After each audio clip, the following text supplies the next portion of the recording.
ជំរាបសួរលោកគ្រូនេះគឺជាវីដេអូបង្ហាញអំពីរបៀបនៃការចូលមើលលទ្ធផលនៃការប្រឡងថ្នាក់ទី3អញ្ចឹងដើម្បីចូលមើលបានលោកគ្រូចូលទៅក្នុងថ្នាក់បឋមភាគ2ដល់ទៀតលោកគ្រូចូលទៅពិសេសបាទបន្ទាប់ពីលោកគ្រូចូលទៅពិសេសហើយសូមលោកគ្រូចូលដល់ថ្នាក់តេស្តនឹងប្រឡងអញ្ចឹងបន្ទាប់ពីលោកគ្រូចូលដល់ថ្នាក់តេស្តនឹងប្រឡងហើយលោកគ្រូវាយឈ្មោះអ្នកប្រើប្រាស់និងពាក្យសម្ងាត់របស់ខ្លួនឯងអញ្ចឹងនេះខ្ញុំបានវាយហើយអស់ហើយអញ្ចឹងសូមចូលដល់ចូលតាមនឹងមកបាទតទៅចូលតាមនឹងហើយគឺវានឹងលោតចេញបែបហ្នឹងអញ្ចឹងសូមលោកគ្រូចូលទៅលើឈ្មោះបាទឈ្មោះខ្លួនឯងនេះឈ្មោះកន្លែងនេះបាទតទៅឈ្មោះវាចេញនឹងចេញមើលទិន្នន័យហើយនឹងជួយសិស្សអញ្ចឹងសូមលោកគ្រូចុចមើលកន្លែងទិន្នន័យសិស្សអញ្ចឹងតពីមើលកន្លែងទិន្នន័យសិស្សវាលោតអត់ឃើញអញ្ចឹងឯងសូមលោកគ្រូចុចមកជ្រើសរើសយកកម្រិតណាទី3បាទទី3ទី3ចូលទៅមកទៀតជ្រើសរើសមុខជាមេគឺមុខជាទូទៅទៅមកទៀតនេះមកជ្រើសរើសកន្លែងប្រឡង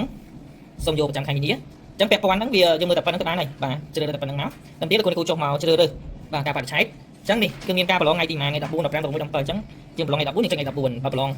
ថ្ងៃ15នេះចុចថ្ងៃ15ចុចថ្ងៃ14អញ្ចឹងតពីចុចថ្ងៃ14នេះវាលោតតន័យយើងនេះគឺជាចំនួនសិស្សដែលគាត់បានប្រឡងបាទអញ្ចឹងគាត់បានប្រឡងជាប់ប្រហែលនេះគឺជាប្រឡងសរុបរបស់គាត់ប្រឡងប្រហែលដងហើយគាត់ជាប់ប្រហែលអីប្រហែលហើយនេះគឺជាមជ្ឈមភាគគឺជាភាគរយហើយនេះគឺជានិទេសរួមដែលគាត់ប្រឡងបានពីមុខហ្នឹងអញ្ចឹងខ្ញុំឧទាហរណ៍សិស្សទី1បាទសិស្សខាងលើនេះគាត់ប្រឡង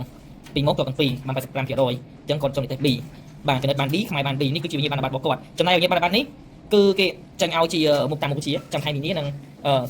បាទតាមមុខវិជ្ជាមានន័យថាខ្មែរហើយនិងគណិតអញ្ចឹងឧទាហរណ៍ថាខ្ញុំជ្រើសរើសយកនេះទៅខ្មែរវាកំពុងតែ download បាទនេះ